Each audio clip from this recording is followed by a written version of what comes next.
It says, verse 1, say to your brethren, my people, and to your sisters, mercy is shown.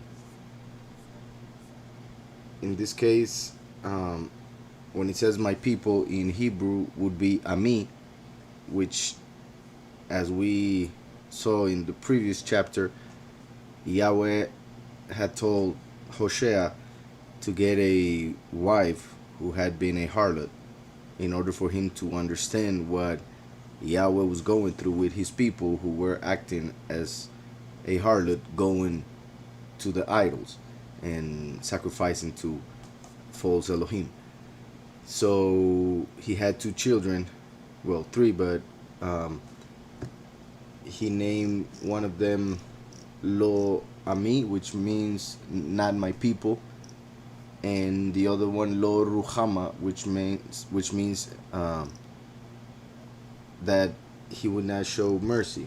But let me go to the actual chapter 1 of Hosea, and it says, verse 6, and she conceived again and bore a daughter. Then Elohim said to him, call her name Lo Ruhama, for I will no longer have mercy on the house of Israel. Ruhama comes from Rachem, which means mercy. So Lo means no. So Lo Ruhama means no mercy. So the name given to this daughter was prophetical, saying that the people would have no mercy before Yahweh because of their actions. However, Yahweh changes that in the chapter that we are beginning to read, and that pretty much, in a nutshell, has to do with our faith in Yahushua, the sacrifice that Yahushua would come to do, the ministry, the sacrifice, the resurrection, and then the giving of the Spirit for us to understand scriptures. So turning that lack of mercy into mercy, and turning a people who were not his people into his people. So Lo Ami is found in verse 8 of chapter 1. Now when she had weaned Lo Ruhama, she conceived and bore a son. Then Elohim said, call his name Lo Ami, not my people, for you are not my people, and I will not be your Elohim. So now I will read just the last verse of chapter 1. It said, then the children of Yehudah and the children of Israel shall be gathered together, and appoint for themselves one head, and they shall come up out of the land, for great will be the day of Yezreel, which is a name that is very similar to Israel, so is connected to Israel, who is the father of the 12 tribes and who represents the second coming, just like Yitzhak represents the first coming. Just like Yitzhak was almost sacrificed by Abraham to show that Yahweh would send his son who would be sacrificed as the lamb provided by Yahweh, like Abraham prophesied in that chapter in Genesis. Then Jacob, who becomes the father of the 12 tribes, is like the last who comes for the chosen few, who are 12,000 from each of the tribes, and therefore becomes the spiritual father through the doctrine that they receive through him.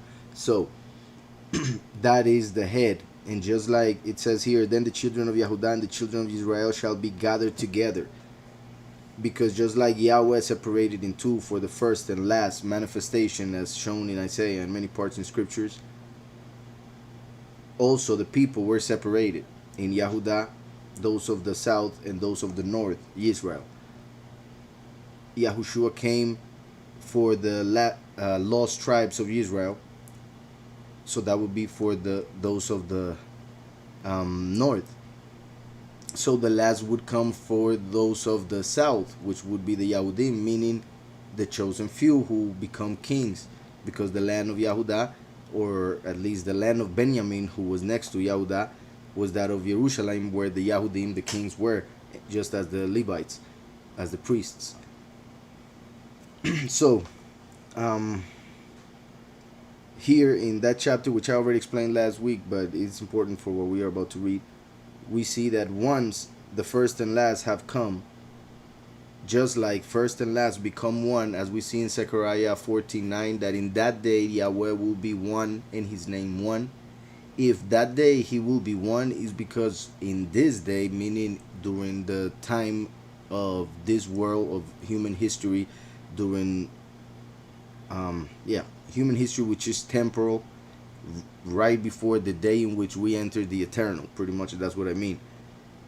During history, Yahweh would come twice, through the tribe of Yehudah and through the tribe of Yahusef, also representing that separation that I already mentioned regarding the kingdom of Israel and how it separated after Shlomo.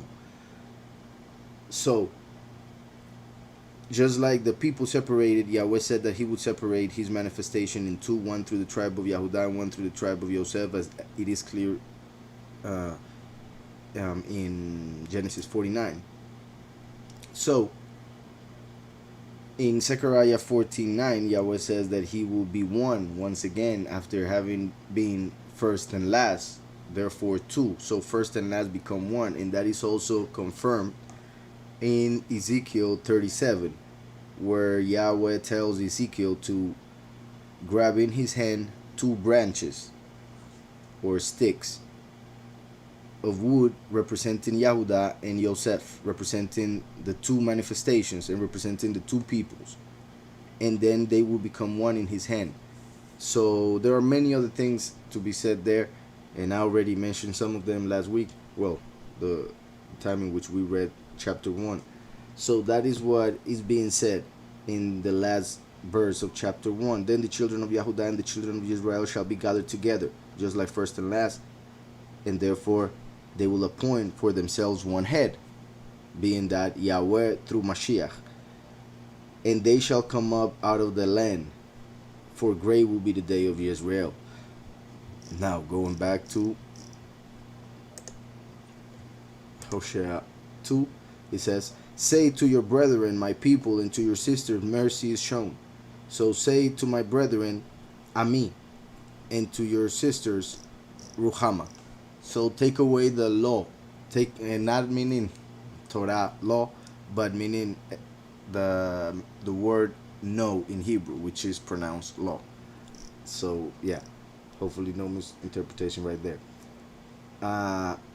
Take away the not my people and make it my people, showing how after the first and last, when Zechariah 14:9 and Ezekiel 37 are fulfilled through both manifestations of Yahweh on this earth, then those who were not his people will become his people, and those who had found no mercy will receive mercy.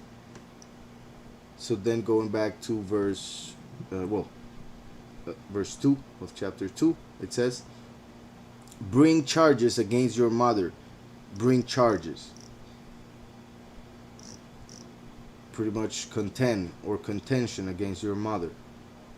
For she is not my wife, nor am I her husband. So, just like I already said, that Yahweh told Hoshea to get this wife who had a very sinful past, to show and to make him understand through experience, and then he would make the people understand through his own experience what Yahweh was going through, and therefore would make the people at least conscious of their sins. So if they did not repent, they were deserving of punishment. So here Yahweh speaking to the people as as the woman who is acting like a harlot, just like Hoshea's wife, who, even though she became his wife, since she was a harlot and she had been sexually with many other men, she was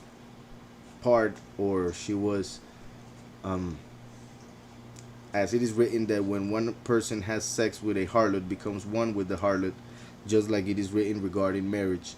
Therefore, when that harlot was with those different men, she became part of those men way before becoming part of Hoshea, through the covenant that they made called marriage.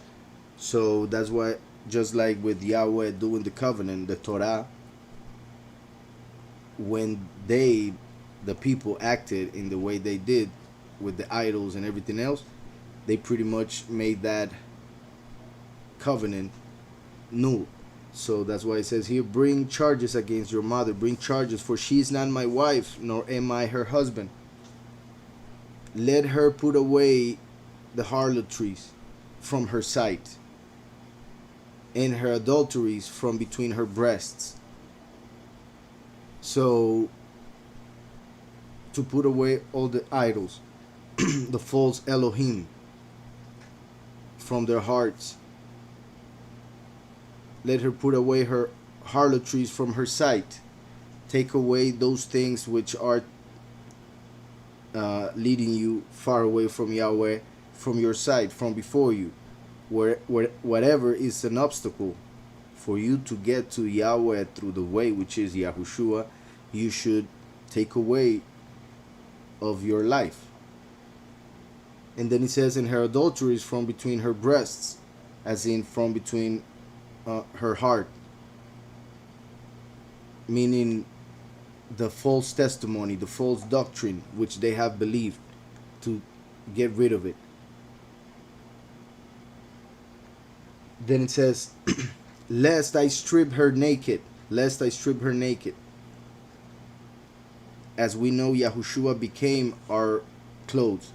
When Yahushua was sacrificed without sin, having fulfilled all the law, through our belief in him, we are dressed in him before the throne, and therefore we are innocent before Yahweh, because we are covered by the Lamb. But if one doesn't believe in the true Lamb, instead believes in the false doctrine and the idols that the world creates, that person is dressed in falsehood before Yahweh. So that attire could actually be even worse than the sins that the person may have, and meaning because they are putting on themselves idolatry, therefore adultery, fornication, connecting themselves to evil spirits, demons, etc., not being connected to the blood that actually purifies them. So it says, lest I strip her naked. So take away the resurrection. Lest I take away your resurrection, the body which I gave you for the resurrection, which is the body of Mashiach. And expose her as in the days she was born. And expose her as in the days she was born. Because everybody's born exposed. And expose her as in the day she was born. And make her like a wilderness. That is where Israel was when she was born, in the wilderness. When they received the Torah, it was when the people were at Mount Sinai, or Sinai. And it says, and expose her as in the day she was born. The day that Yahweh gave Israel the Torah is the day that Israel as a nation was actually born, because they now had a law. And the people were in the wilderness. So also they were exposed when they worshipped the golden calf.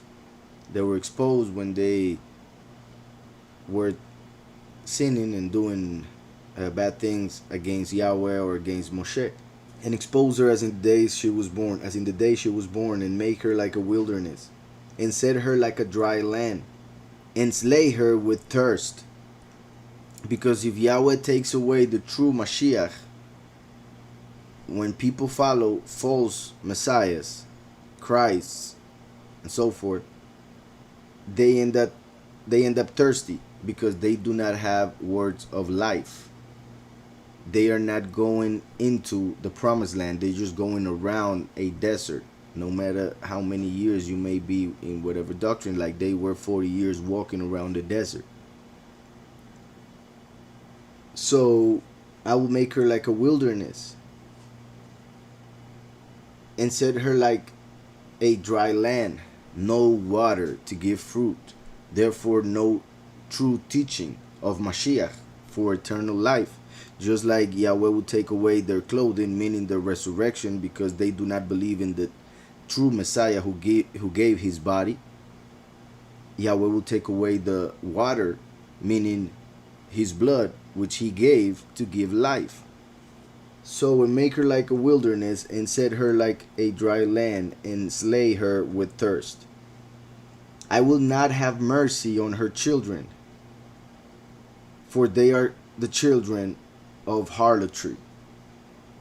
I will not have mercy on her children. This is very important, because many people in the false doctrines, well, there are some who go to the extent of saying that Yahweh is evil for things like this, when people do not understand why Yahweh is having to speak this way and say these things and come to this point. So they just judge, and obviously they're judging Yahweh without even knowing him, and therefore that's why they dare to judge him. But there are many reasons and levels of how they interpret scriptures, and when it comes to the Old Testament, some people even go to the extent of saying that there are two different Elohim, that of the Old Testament and that of the New, and some say that that of the Old was Satan and things like that, because of the fact that Yahweh is teaching justice. That's it. In the New Covenant, Yahweh gave mercy. That's why what I was saying, that the mercy that is being mentioned in this chapter is the mercy that would come through Yahushua. Also, when it comes to Christian doctrine, they say that during the rapture, which they are expecting, they expect all children to disappear. But that is not what Scripture says anywhere. In fact, those who follow falsehood will sadly put their children in the same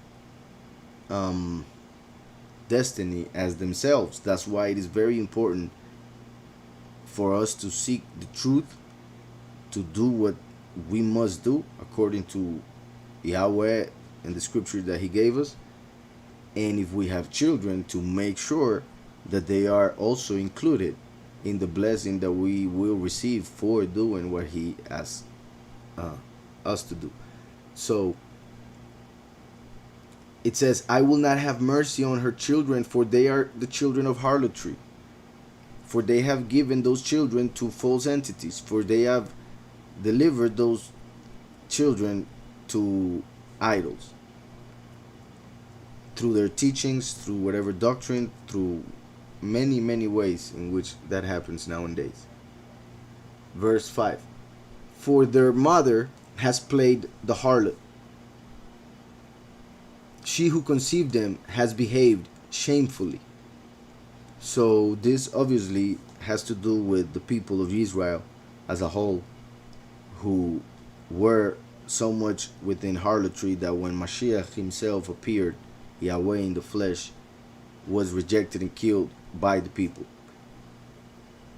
So the same way, once Yahushua left, he left with his people his ruach, his spirit, the spirit of truth, for us to understand scriptures and teach mercy, teach the good news that Yahweh has mercy on us, even though according to the law we are all under condemnation. So through the Son we receive mercy, and that's why he made only one way, so that it would be actually very simple. Yet people complicate things, and that's why there are so many beliefs in the world, because they follow adultery, spiritual fornication, idolatry. So it says, for their mother has played the harlot, she who conceived them has behaved shamefully.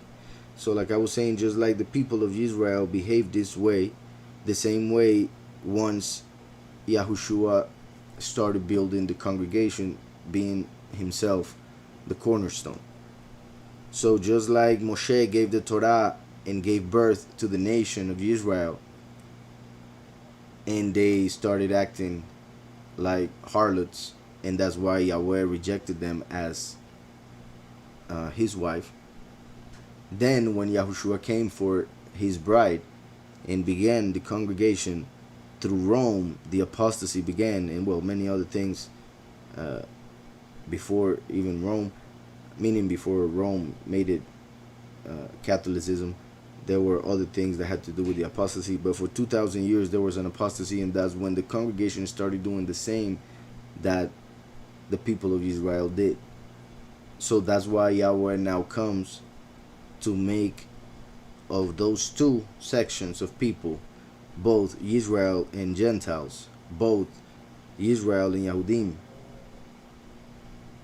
the north and the south, both the few and the many, etc., etc., make one. So, she who conceived them has behaved shamefully, for she said, I will go after my lovers, who give me my bread and my water, my wool and my linen, my oil and my drink. So that shows how people tend to follow a false entity, an idol, as long as that person is getting material things, whatever they need in this reality, in this world. And since they are worshiping entities that are of a lower reality, those entities sometimes do perform certain things for those people, and those people are happy with that. On the other hand, obviously, just like Yahweh gives life, he gives the food, the bread for everybody to keep on living. However, many people give all the credit for those good things that they receive from Yahweh, they give the credit to the idols. So just like Satan can give to those who worship him riches, because all the riches of this world were given to him, and that's why in Hebrew one of his names is God. In Isaiah 65:11, in Hebrew his name is God. God means fortune. Some translations have Isaiah 65:11 with the name God. Some of the translations just translate it to fortune, just in case that's one of yours. So he has the fortune of this world. That's why he tempted Yahushua with it. He said, I can give you all the kingdoms of this world because they have been given to me, and I give it to whoever I want. Yet Yahushua did not want to bow down before him, of course. And then in time there were people who are now known as Illuminati. They are illuminated, they believe, by Lucifer, he who bears the light, according to the meaning of the Latin name. And they receive the kingdoms of the world, and that's why they are preparing the new world order, and that's why they have most of the wealth of the world. So I'm saying all of that because just like in Jeremiah was sent to the people to tell them that they should stop worshiping the Queen of Heaven, who nowadays is worshipped as Mary. Back in the day, they had the title Queen of Heaven. They used that title with Mary also. But in Jeremiah appears 5 times the title Queen of Heaven as the one they were worshiping. I repeat, nowadays they worship the same entity with the name Mary. Yahushua's true mother was named Miriam. So even that is a different name. But they claim is the mother of Messiah, not really, is the mother of false Messiah, whom they are worshiping through the name Mary, or Queen of Heaven, or Queen of the Angels, and other titles that they give that entity. So Jeremiah complains to the people in behalf of Yahweh, telling them that they are worshiping a false entity, a evil spirit. And they say that when they were doing what Yahweh asked of them, they were not having as many things as they wanted. So that's why they decided to go back to the Queen of Heaven, because of the material things that they were receiving. And I'm just saying a few things of the whole story because it is even deeper.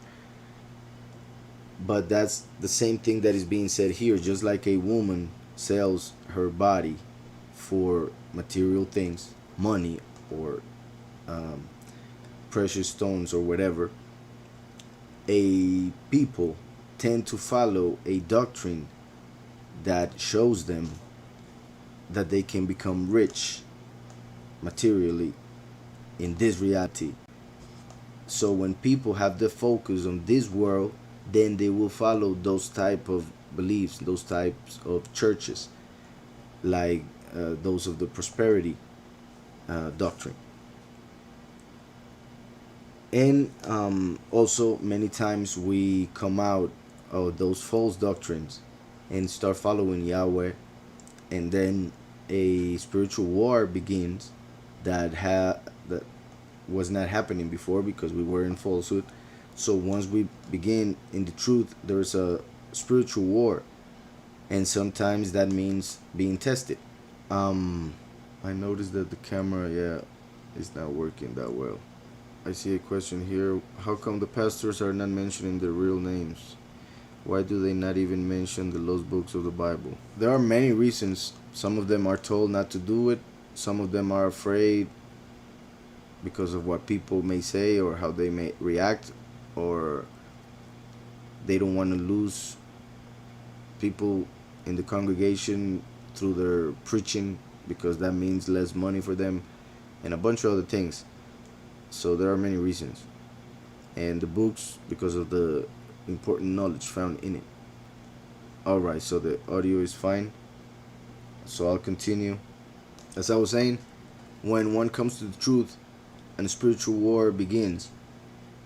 And that's when people sometimes are tested, and obviously even tempted to go back to the world, go back to the false doctrine, because they are told by the enemy, by their flesh, that they were doing better before for whatever reason that has to do actually with this reality.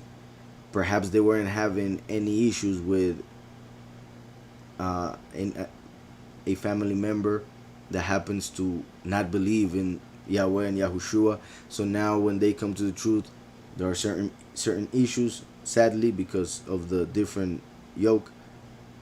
So then some people tend to prefer to go back to what they had instead of continuing gaining knowledge and getting closer to Yahweh. And the same with a bunch of other things. My point is that this world is deceiving, and many people, when they come to Yahweh, they tend to see this world turning against them, and that makes them turn against Yahweh and what they are beginning to learn, because they don't want to lose whatever they have in this world. And that's why Yahushua tells us that he who becomes a friend of the world becomes an enemy of Yahweh. So it says, I will not have mercy on her children, for they are the children of harlotry, for their mother has played the harlot. She who conceived them has behaved shamefully, for she said, I will go after my lovers, who give me my bread and my water. So they don't want the bread and water of life, Yahushua HaMashiach. They want their own bread and water. They want their own Messiah, one who tells them what they want to hear. They want that false doctrine. Who give me my bread and my water, who my wool and my linen, my oil and my drink. Those false doctrines, I repeat, that the false spirit would be the oil, the wool and linen, the security they believe they have for the next life. Therefore, behold, I will hedge up your way with thorns. Therefore, behold, I will hedge up your way with thorns. Which that is pretty much the image of the word shamar in Hebrew. He keeps or guards. Is a hedge of thorns, guarding something. In this case, has to do with the fact that they sinned so bad that produced thorns. Therefore, behold, I will hedge up your way with thorns. Your way. Just like Yahushua said, I am the way of Yahweh, and they put a crown of thorns on his head to mock him. Yahweh says, in your way, meaning the false Messiah, the false doctrine that they worship, I will put thorns, because it's a false doctrine, and wall her in so that she cannot find her paths. Wall her in so she cannot find her paths, because their paths, their ways, their false messiahs, their false doctrines are actually going nowhere. So they won't find the place that they are hoping to find at the end of whatever way they are walking on. She will chase her lovers, just like we must go in the way towards Yahweh, whom we love, for it is the first commandment. Yet they do not love Yahweh. Actually, they worship the Lord, who in Hebrew is Baal. So they go after the golden calf, once again, Baal, the Lord in English. So it says, therefore, behold, I will hedge up your way with thorns and wall her in so that she cannot find her paths. That first part has to do with the rejection of the first. The second part, the rejection of the last. Therefore, behold, I will hedge up your way with thorns. Yahushua is the way, and they put a crown of thorns on his head. And wall her in. The last is the wall that protects the few that Yahweh sends and becomes the New Jerusalem, so that she cannot find her paths. The last comes to show the path to Yahweh, which is Yahushua HaMashiach. So the last comes to give the true teaching of Yahushua. Verse 7, she will chase her lovers but not overtake them. Yes, she will seek them but not find them. Then she will say, I will go and return to my first husband, for then it was better for me than now. The more they go away from Yahweh towards their lovers, the worse their situation in life will get. And once they are this far away, as being mentioned here, they will realize that they are empty and they were actually better when they knew the Almighty. So it says, yes, she will seek them but not find them. Then she will say, I will go and return to my first husband, for then it was better for me than now. For she did not know that I gave her her grain, new wine and oil.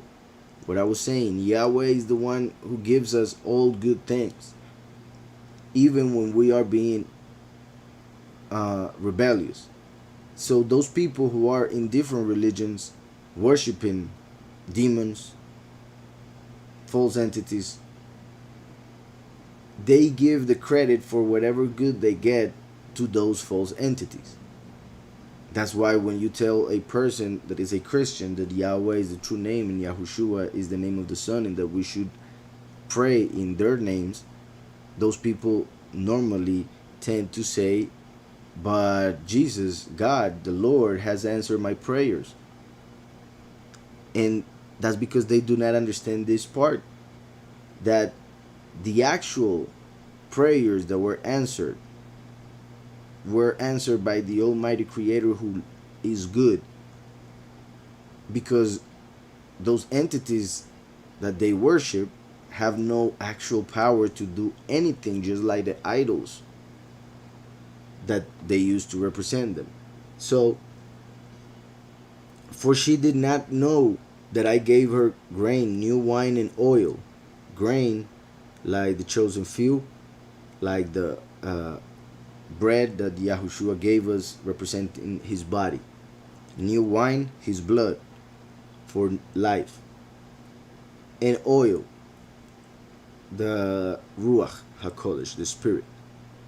And multiplied her silver and gold, spiritually, wisdom and knowledge. And even materially is Yahweh who multiplies it. But when he has it in his perfect will that we can actually administer that silver and gold. If that silver and gold can make us go away from Yahweh and from the truth and become evil, then why would he give it to us? He is not evil as to make us depart from him or get lost just because. So his will is better, and therefore, if silver and gold will make us get lost, then he won't give it to us. Instead, we must continue to grow until the point where we can um, use silver and gold the right way, and then he will give it to us. But we must know that wisdom and knowledge are more valuable than silver and gold by far, and that is the main thing that Yahweh gives us. So that's why it says, and multiply her silver and gold, which they prepared for Baal, meaning which they prepared for the Lord. So Yahweh is the one giving them all the money, all the riches that they enjoy, all the luxury that they enjoy even. But they get the 10% of it and take it to the Lord and give it to Baal. They take offerings from all of the things that Yahweh gives them and they give it to Satan, and not realize that all those things that they are getting are actually coming from Yahweh, the Father of all good things. Well, the Father of lights, from whom all good things come. So it is very clear here that they receive from Yahweh, but they give it to Satan, Baal, the Lord in English. So verse 9, therefore I will return and take away my grain in its time. So when the time comes, that of the harvest, when the harvest comes, the time of the grain, Yahweh will take it away from them. Just like in the time of Joseph, and remember that Joseph is the ancestor of the last, just like Yehudah, the ancestor of the first, Yahushua HaMashiach. So the last comes from Joseph. So the example of Joseph's life is very important regarding the second coming. And we see that he was placed as king of Egypt, the kingdom of the world, the main kingdom at the moment, to administer the kingdom pretty much, because he saw that there were 7 years of fat cows and then 7 years of skinny cows. So the last 7 years that he saw represent the last 7 years of history, known as the last week of Daniel. So Joseph comes to prepare the world for those last 7 years, and he's teaching for the first 3.5 years as the ministry of the two witnesses, being Joseph the representation of one of the two witnesses, the witness like Moshe, who teaches the doctrine like Moshe himself. For 3 years and a half, that will be the first 3.5 years of those last 7.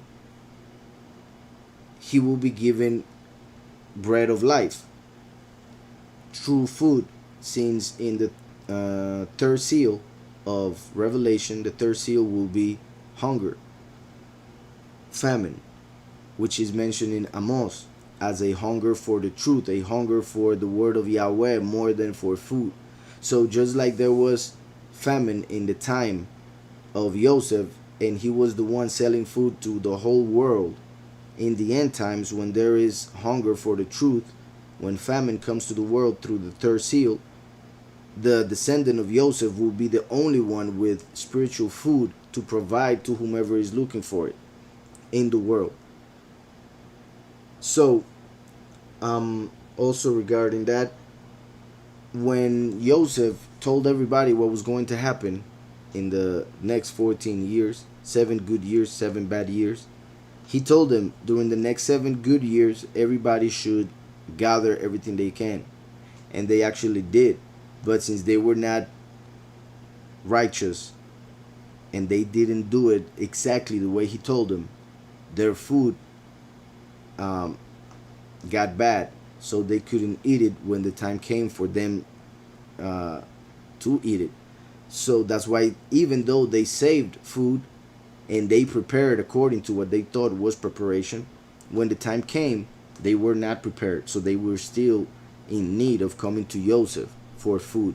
And that's what happens with those who are in false doctrines for years, a religion that tells them that they should prepare for the end, but they are they're having ideas about rapture that are wrong. They're having ideas about things that are not right, and therefore their food will not feed them when the time comes. So they will remain hungry. Hope all of that is clear. So it says here, for she did not know that I gave her grain, new wine, and oil, and multiply her silver and gold, which they prepare for the Lord. Therefore I will return and take away my grain in its time. Just like he comes back second time on earth and takes the grain, the chosen few, as in Revelation 14, the harvest, with him. And my new wine in its season. In the harvest, he takes grain and wine. Revelation 14, I repeat. My grain in its time and my new wine in its season. And I will take back my wool and my linen, given to cover her nakedness.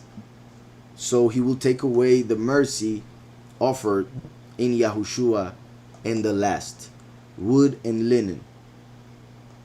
Wool and linen, as in Yahushua the Lamb. And the last comes from the earth as part of the chosen few, or in the middle of the chosen few, since he becomes the leader, but he has to die unlike the chosen few. Verse 10. Now I will uncover her lewdness in the sight of her lovers. So we see in Revelation that when the whore of Babylon is used by the beast to control the world and get to fool the whole world by using the false prophet, once the whole world is under the beast, the New World Order, then the beast will destroy the harlot, the whore of Babylon. So the church, the biggest church with the most power in the world, is pretty much the harlot nowadays. It will be used to establish a new religion to worship the false Messiah at the very end. Yet once they establish that false Messiah, that church will be destroyed, as we see in Revelation, I repeat. So, as we see here, now I will uncover her lewdness in the sight of her lovers, so she will be destroyed and shown as false in the sight of the world, eventually, at the very end. And no one shall deliver her from my hand. The last is the hand of Yahweh, who comes to destroy the evil and deliver the few. And no one shall deliver her from my hand. I will also cause all her mirth to cease, her feast days, her new months, her Shabbats, and all her appointed feasts. When it comes to the harlot that I'm mentioning regarding these end times, well, and even the false Israel of nowadays, the Jews, they all worship in different times, and they are all wrong. They worship, like Christians use the Greek calendar. Jewish people use the calendar made by Hillel, who happens to have the same name as Lucifer in the original Hebrew. The Christians celebrate Christmas, which is wrong in many ways. Celebrate Easter, which is from Ishtar, which is the Queen of Heaven, which I already mentioned is evil. Celebrate Halloween and other feasts. Some even see those feasts as special, spiritual, and don't see that they're actually satanic. On the other hand, the Jewish people follow the Jewish calendar, which is wrong. They took from Babylon, and then Hillel calculated several other things so that he wouldn't coincide with what Yahushua did and when the times that he came to fulfill during the first coming of Yahweh on this earth. And they worship Saturn, Kium. That's why they start the day at night. And that's why they even made sure that all the translations would have new moon instead of new month. And even though the word in English, month, comes from moon, as I have explained in scriptures in Hebrew, we see two words for month. One has as a root the word moon, moon, or yarech in Hebrew. The other one has as a root new. The one that has as a root moon is less common in scriptures, and it has to do with the months of the moon, obviously, while the other month refers to the months of the sun, which are the ones that are more important in the sense that the sun is head, while the moon is the body or subject to the sun. Saying all of that because of the way it's being said here. Her feast days, both Christian and Jewish, are wrong. The Jewish people, even when they celebrate Pesach, they do it the wrong day, and they are thinking about the Exodus, not thinking about Mashiach and what he fulfilled during that day, and how huge, how important, how amazing it was that since the Exodus, Yahweh had already provided knowledge regarding how he would come as the Lamb and die on that same day for our sins, to redeem us from slavery to sin. So it says, I will also cause all her mirth to cease, her feast days, her new months, her Shabbats, all her appointed feasts. And I will destroy her vines and her fig trees. Vine is the representation of Israel and the representation of the tree of life. The fig tree is Yahudah and the representation of the tree of knowledge. First and last, Yahushua said, I am the vine, ye are the branches. Then, let's see, and I will destroy her vines and her fig trees, of which she has said, these are my wages that my lovers have given me. So Yahweh will take away the actual knowledge that they receive, the truth that they may have, because they also claim to believe in Scripture. So even though they are in a false doctrine, they claim to believe in Scripture, where the vine and the fig tree is found. The knowledge represented by the tree of the fig tree, and the life represented by the vine. So I will destroy their lives and their knowledge, their enjoyment, their joy, and their intellect. I will destroy her vines and her fig trees, of which she has said, these are my wages that my lovers have given me, still giving credit to the idols. So I will make them a forest, and the beasts of the field shall eat them. This confirms what I was saying, and just because of that, I'll go and read it in Revelation. Revelation 17:16 says, and the 10 horns which you saw on the beast, which are 10 leaders of the world government in the end times, which are the 10 toes of the statue that Nebuchadnezzar saw on Daniel 2. And like it says, Revelation 17, and the 10 horns which you saw on the beast, these will hate the harlot. Even though the harlot is riding the beast, the 10 horns of the beast will hate the harlot. So these will hate the harlot, make her desolate and naked. We just saw that Yahweh will make sure she becomes naked. She gets naked. But the way that he will do it is by using the 10 horns of the beast. Yahweh doesn't have to do it himself. He just makes it happen through those who actually act that way, like the 10 horns of the beast. So he says, these will hate the harlot, make her desolate and naked, eat her flesh and burn her with fire. Eat her flesh and burn her with fire. So naked, eat her flesh, burn in fire. We just saw here that Yahweh said previously, now I will uncover her lewdness in the sight of her lovers. Now he's saying, and the beasts of the field shall eat them, making reference to the beast, the new world order, the world government that will destroy the harlot, whom he will use to control the world, the masses that follow that harlot. Verse 13, I will punish her for the days of the lords to which she burned incense, for the days of the Baals to which she burned incense. So not only the world will be punished for the falsehood in which they live, But here it is talking, the scriptures are talking to those who claim to believe in the Almighty, those who claim to believe in Messiah now in our days, yet they still follow doctrines of demons, worship idols, and give credit to the Lord instead of Yahweh. So that's why Yahweh has to say this. For the days, I will punish her for the days of the Lord's to which she burned incense.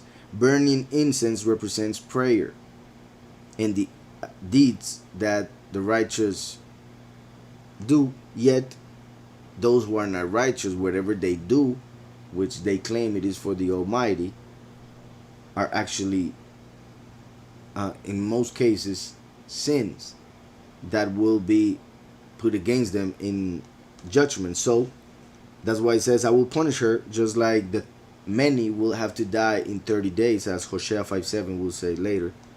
I will punish her for the days of the Lord's to which she burned incense, for the days of the Lord's to whom she would pray. She decked herself with her earrings and jewelry, like the harlot, who is covered in gold and jewelry and pearls, as we see in Revelation.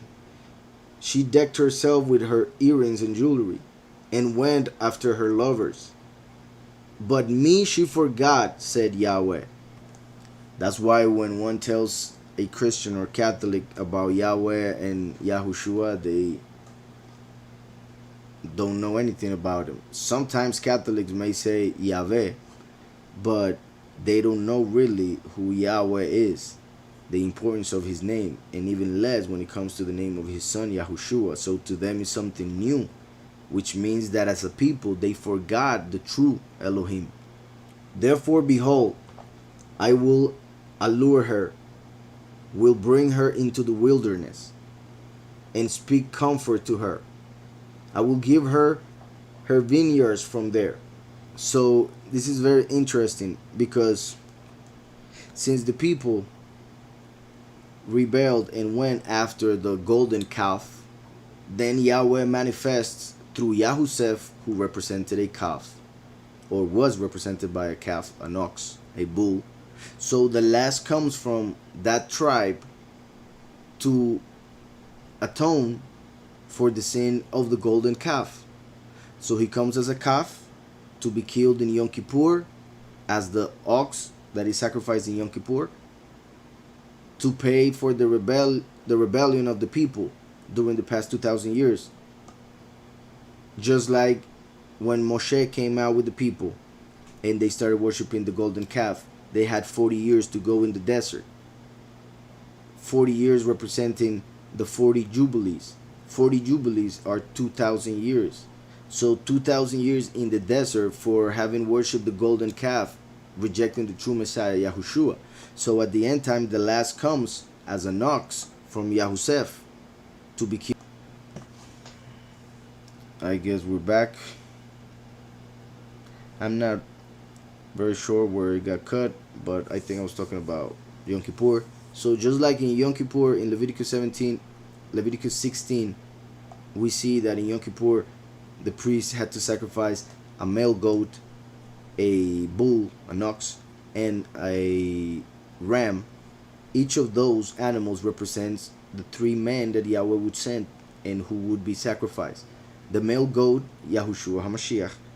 That's why there were two male goats that look very similar to each other, and they threw lots to choose, or for Yahweh to choose through those lots who or which of the male goats would be sacrificed for him and which one would be released in the desert for Azazel. So that was fulfilled when Yahushua and Barabbas were placed before the people, and they chose to sacrifice Yahushua and release Barabbas. So that was fulfilled already. The male goat of Leviticus 16 is Yahushua.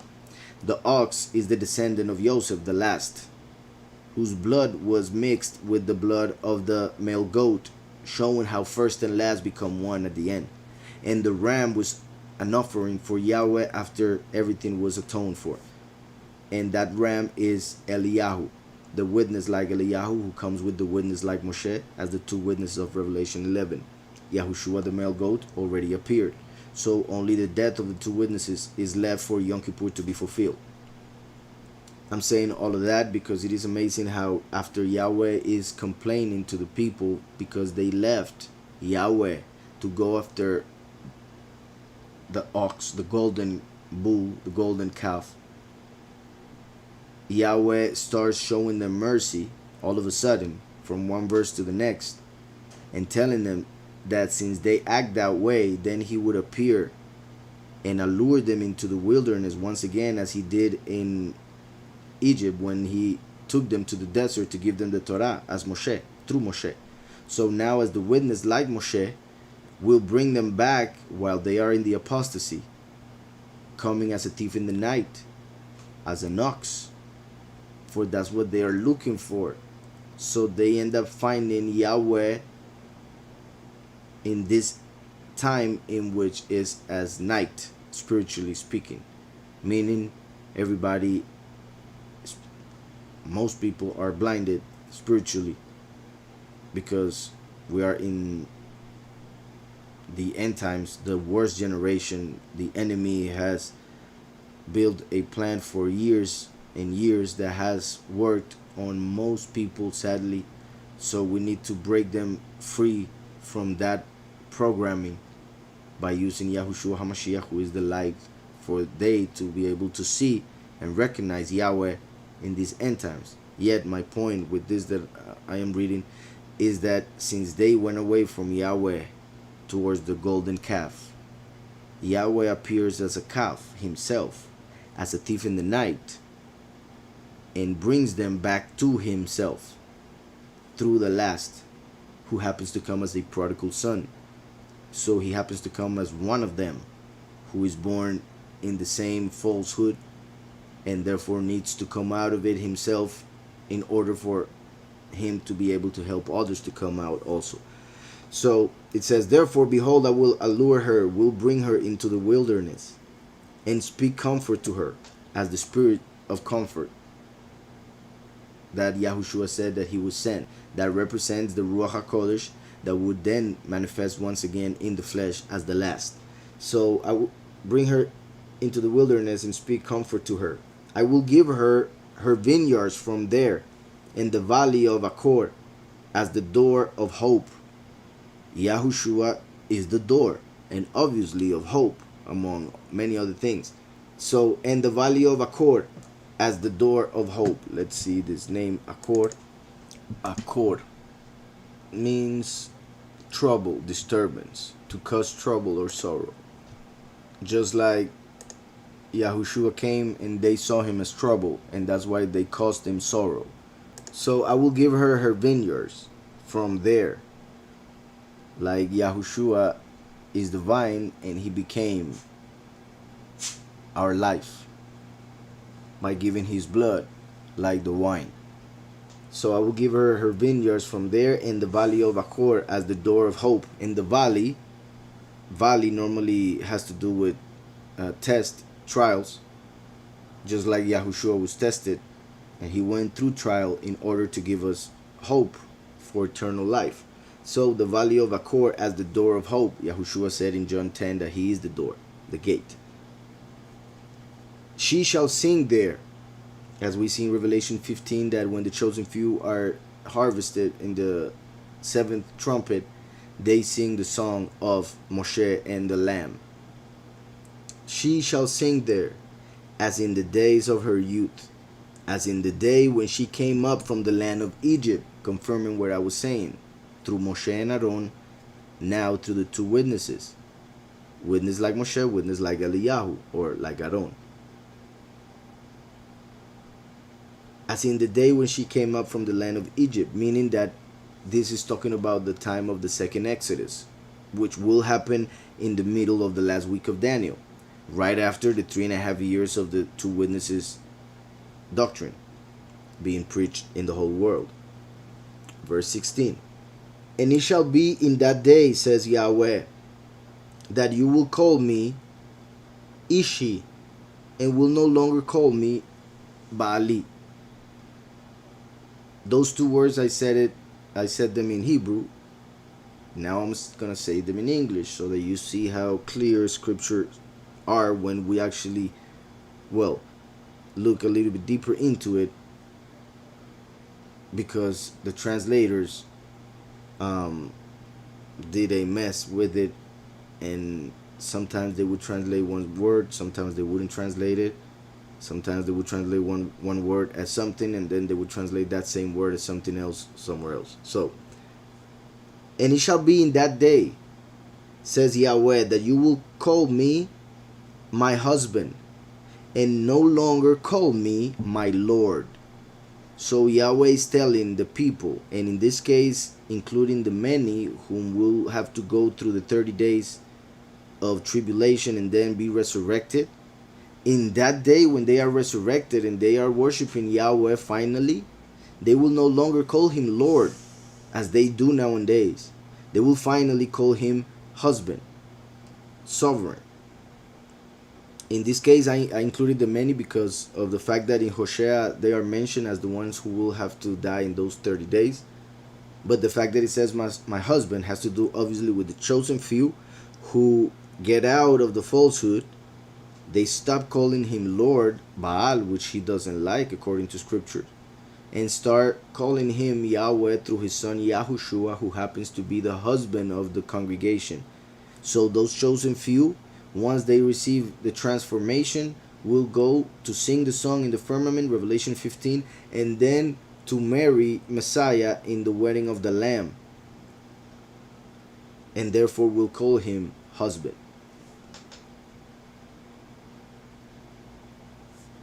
Then it says, 17, for I will take from her mouth the names of the lords. So they say Lord Jehovah, Lord Jesus.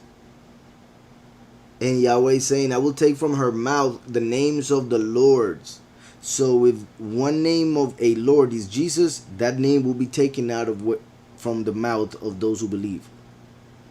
The name Jehovah is another Lord. That name will be taken away from the mouths of those who believe. That needs to be understood. Yahweh himself is saying it.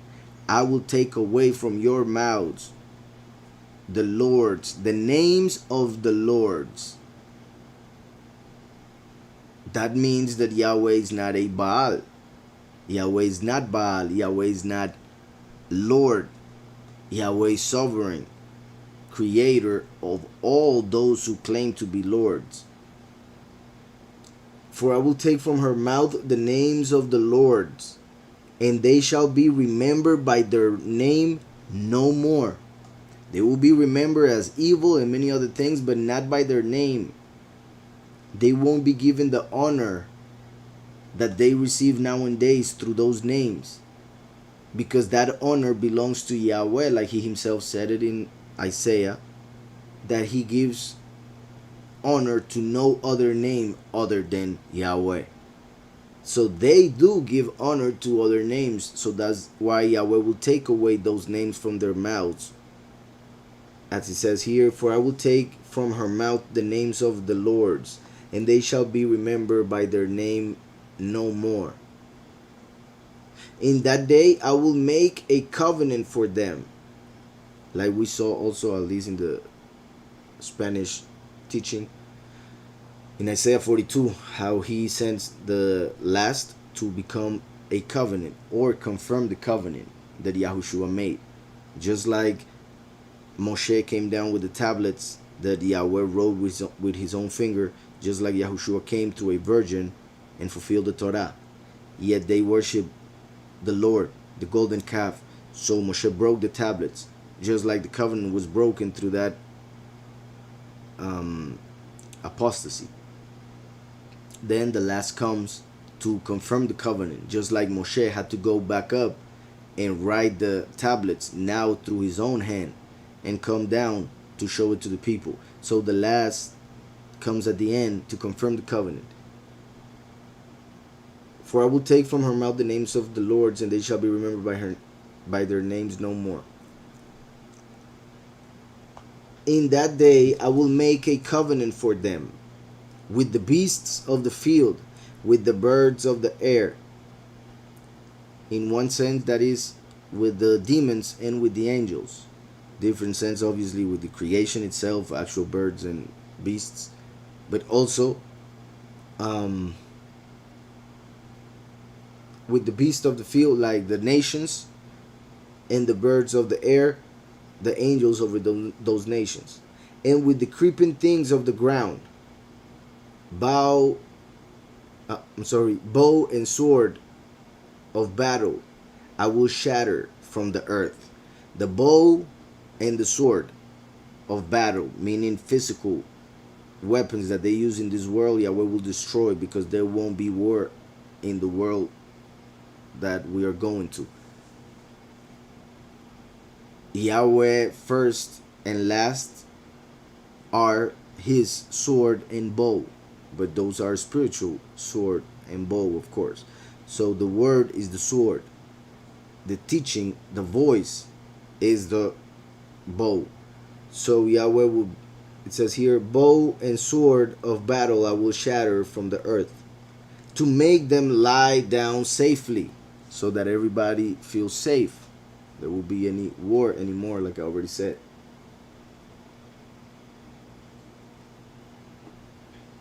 I will betroth you to me forever. Yes, I will betroth you to me in righteousness and justice, in loving kindness and mercy.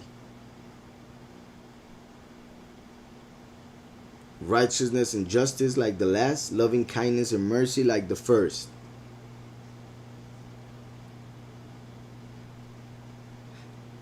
I will betroth you to me in faithfulness, and you shall know Yahweh. As Yahweh also says, in that day Yahweh what will be one and his name one, because Yahweh will take away the names of the Baals from the mouths of those who claim to believe. And also in that day Yahweh will be known by all. People will know Yahweh, and the knowledge of Yahweh will cover the earth just like water covers the sea. You shall know Yahweh, and mentions that after mentioning the wedding of the Lamb, because you know that in scriptures, to know, like when Adam knew Eve, means when they had sexual relations and became one. So to know Yahweh in that sense, after what he said, is to become one with him after the wedding of the Lamb. It shall come to pass in that day that I will answer, says Yahweh. I will answer the heavens, and they shall answer the earth. This is very amazing. It shall come to pass in that day, meaning millennium and eternity afterwards, that I will answer, says Yahweh. I will answer the heavens. Yahushua is in the heavens at the right hand of the Father. And they shall answer the earth. The last will be on earth. So the last prays in the name of Yahushua. Yahweh answers Yahushua, and Yahushua answers to the last. That's why Yahweh answers to the heavens, and the heavens to the earth. The earth shall answer with grain. So the last who is in the earth will answer Yahweh, giving him grain, the chosen few of Revelation 14, the harvest. With new wine, the new doctrine, and obviously the resurrected people, the new bodies for the many who become the wine in the harvest of Revelation 14. And with oil, the Ruach HaKodesh, the martyrs. When it comes to people, the martyrs, and when it comes to what oil represents, other than as people, the martyrs, the Ruach HaKodesh. They shall answer, yes, real.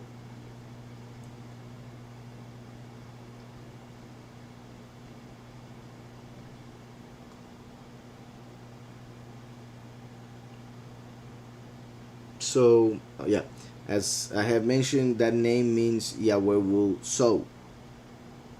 As Zorobabel, sown in Babel, meaning the last who will come from the Gentile nations to build the temple, being the chosen few, that temple. through the true doctrine, as prophesied in Zechariah. And that's why in Revelation 11 it says that the two witnesses are the two olive trees of Zechariah 4, who are represented by Zerubbabel and Yahushua, the priest. So, it shall come to pass in that day that I will answer, says Yahweh. I will answer the heavens, and they shall answer the earth. The earth shall answer with grain and new wine and with oil. They shall answer Yisrael. They shall answer Elohim will sow. Or they will answer to him whom Yahweh will sow. So, the many and the few, like the wine and the grain, and the martyrs, like the oil, will answer to the last, who is like Yisrael, him whom Yahweh sows on this earth. Then I will sow her for myself in the earth. Then her, those people, the few and many who are now as one, will be taken to the land, the promised land, finally, and given the New Jerusalem. So it says here, then they shall answer Elohim will sow, or they will answer him whom Elohim will sow. Then I will sow her for myself in the earth, and I will have mercy on her who had not obtained mercy, as in those who will be resurrected, because they had no mercy when they were killed in the Great Tribulation. Then I will say to those who are not my people, like the Gentiles, or who are not seen as his people nowadays, you are my people. Then I will say to those who are not my people, you are my people, represented by the names that Yahweh told Hoshea to give his children. And they shall say, you are my Elohim. As we see in Revelation 7, the many will finally call him by his name and claim him as Elohim, their Elohim. The first question, where would you put the Sunday worship in verse 11? In their Shabbats. Because to Christians, their Shabbat is Sunday, unless they are Adventists of the seventh day. Still, the way they fulfill it is not right, not at least the completely right way. And when it comes to Jewish people, they started on Friday because of their calendar. So when Yahweh says your Shabbat's, it's talking to the Jewish people, saying even when you fulfill the Shabbat with all the laws that you have, you still break it.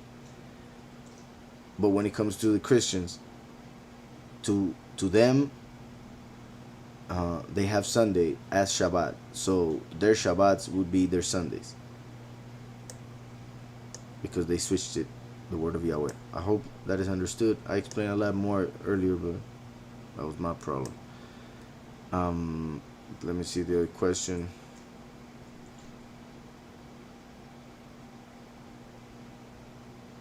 And how can you correlate verse 11 with 22? Yeah, there's a parallel of how first says mirth connecting with answering, as in prayers. And I'm already going to mention, because I already read it and all of that, so I'm just going to mention the verse 11 and verse 22, what it says one by one, to show the connection that you are mentioning here. Mirth with answering, as in praying to Yahweh. Then the feasts with grain, as in the first feasts of the year. The first feasts of Yahweh of Leviticus 23 have to do with grain, given in Matzot and Shavuot, for instance. Then it says wine will be connected with new months, because every new month has a new energy, so it is a time to celebrate, and Yahweh tells us to celebrate, so that is connected. Celebration is connected with wine. So it says new months, and then in the 22, the third thing that it says is wine. Then it says your Shabbats, and then oil in the verse 22, like the oil used to light the menorah, which represents the fact that on Shabbat we must seek the presence of Yahweh, which comes through his Ruach, which is as oil, or represented by oil. So that's why mirth with answering, feasts with grain, new months with wine, Shabbats with oil. And then um, the last one mentioned is all her appointed feasts, which is when puts all in one bucket, as the other one ends saying, and they shall answer Yisrael, as it started. The earth shall answer. At the end, they shall answer. So verse 11 starts, I will cause all her mirth to cease, or her joy and prayer. I already mentioned that. And it ends all her appointed feasts. So just as it begins, it ends, first and last. And when it comes to all her appointed feasts, connects with Yisrael, because Yisrael means Yahweh sows. Just like the connection of grain, wine or the vine, and oil with the feasts. All those things come through the earth, through the soil, as food that is harvested. So that's why I mentioned all the feasts, and then mention the fruits of the land, and ends with they shall answer Yisrael. Elohim sows. Just like he put a seed on each of the feasts of Leviticus 23, and for us to receive the fruit of that seed, we must fulfill those feasts according to his will, not according to commandments of man or whatever. Jewish people fulfill Pesach thinking of Exodus, not seeing how Mashiach fulfilled it through his death and resurrection, not seeing the fruit, not being able to enjoy the fruit of the feast, which is Yahushua, because they're stuck in Exodus according to commandments of men that tell them that that is all that they have to think about in Pesach, and many other things. So that's why the connection of Yisrael, Elohim sows, with the feasts that are connected with the fruit of the soil, the land, because Yahweh put a seed on each of the feasts that will give fruit at a specific moment in history.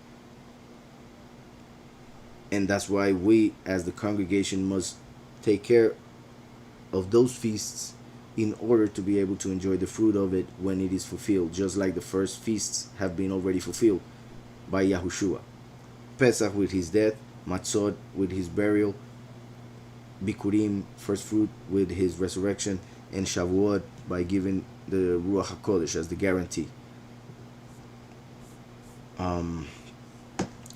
Also, regarding the music, Omar, thank you so much.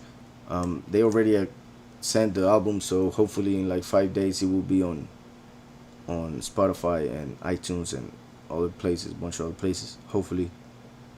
And also, I'm having issues with the website. I don't know what's going on, but the music is not playing. So the album is already available. I was working on it yesterday, but then I realized today that it's not playing. So none of my songs are playing on the site. I don't know why, so I'm going to try and fix it. I talked to people that have the server, but they say it's not on their end, so I don't know what's going on. Just so you guys know, in case you go to the site and are not able to hear it. If you are able to hear the music on my site, please let me know, because that would be good to know. Let me see another question. Should we apply anything in the physical when it comes to the example of Joseph? For example, gather food for the famine that is coming, or simply focus on spiritual food and Yahweh will provide all physical. Yeah, like Yahushua told us, we shouldn't worry for the physical. As long as we worry for the spiritual, he will give us the physical. As long as we worry to seek his presence, he will add to us whatever we need regarding food and clothing. Yahushua said it, that we must seek his kingdom, justice first, and then he will add all things to us. So that must be first in our mind. Now, if somebody has a lot of money and wants to go and spend that money on food that lasts for a long time, then he or she can do so. But he or she must understand that at the end, it all comes from Yahweh, because whatever situation in the tribulation could make all those things worthless. Something could happen to destroy whatever that person is saving for in a specific moment. So we need to understand that it is Yahweh who gives us everything, and it is Yahweh who protects everything that we may guard. Just like I said, the Egyptians guarded, kept all the food for 7 years, and then when they came to get it, the food was ruined, so they couldn't enjoy it. And that's how it's going to happen in many cases. We need to also understand that there are many people who are poor who will be saved by Yahweh. And obviously those poor people cannot go and buy a bunch of food and pay a bunch of things that a lot of people are buying and paying, and a lot of pastors are encouraging people to go and spend all their money on things and not thinking about certain people that may not be able to pay for certain things. And we need to understand that Yahweh has his eyes on those people who need him most. So my point is that I believe that to teach that we must prepare physically with certain materials or whatever becomes a little problematic when we know that many of the congregation won't have the means to do so. We need to first build up our faith and our confidence in Yahweh to know that even if we have nothing, Yahweh will provide. That's what we need to establish in our mind, our heart, and strengthen that faith and confidence. I repeat, if you have money for it, then I guess you can have some preparations. And also we need to understand certain countries will go through it before other countries. So it all has to do with the wisdom and the knowledge that Yahweh gives you wherever you are, whatever things you are seeing, whatever opportunities come your way. Perhaps they could be coming from Yahweh, and therefore could be an answer to your prayers, meaning Yahweh telling you, do this for whatever is coming, do that, instead of just going crazy and trying to buy the whole market and all toilet paper like they did with the corona, just for fear. Because we shouldn't act on fear. We shouldn't do anything out of fear. Everything should be with faith and wisdom.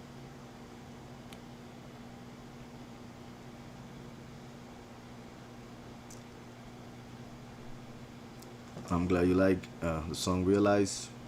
So, alright. I guess. No, the music is not on SoundCloud yet, although because of I should upload it.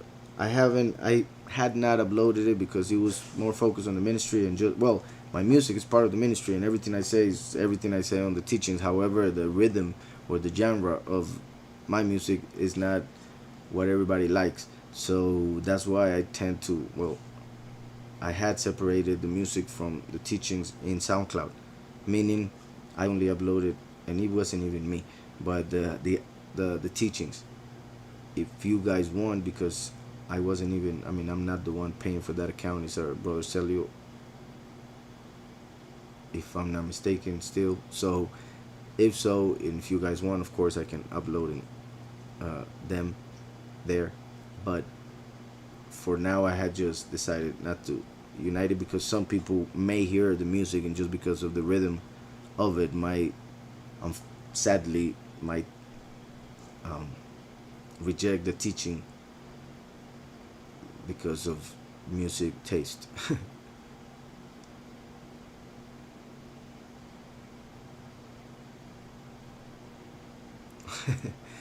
all good, Omar, and yeah, you're very welcome. And I'm glad that I gave you the answer I gave you then. That's right, Caleb. And yeah, so we need to understand that as long as we have faith, we will have food. And if we don't have food, our faith will keep us. And I mean, as in when we fast, as in when we may have to go through a test. And my point is that just like Yahweh gives us life, he gives us the food. So if we are alive, then know that Yahweh has food for you. Just ask for it. Just like it says on the prayer that Yahushua told the disciple as an example. Our daily bread give us today. So it is ours already, but we must ask for it each day. So our daily bread